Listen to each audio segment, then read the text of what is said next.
सध्या आपण बघतोय की उल्हास नदी जी पाठीमागे पूर्ण दोन्ही काठोकाठ दुथडी भरून वाहत आहे।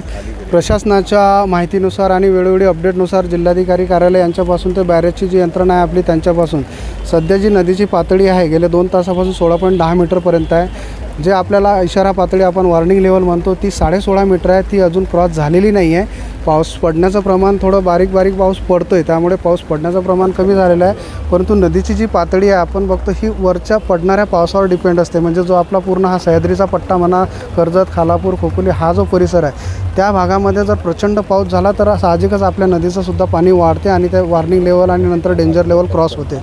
तर सध्या तरी एकंदरीत परिस्थिती नियंत्रणात आहे। तरी नागरिकांना प्रशासनातर्फे कुळगाव बदलापूर नगरपालिकेतर्फे या ठिकाणी आपण जे सखल भागात शहरामधले पाठीमागे वेगळ्या चाळी आहेत, तबेले आहेत, या ठिकाणी त्या लोकांना अवेअरनेस आणि अनाउन्समेंट करण्याचं काम सुरू केलेलं आहे। नगरपालिका प्रशासन, मुख्याधिकारी गोडसे साहेब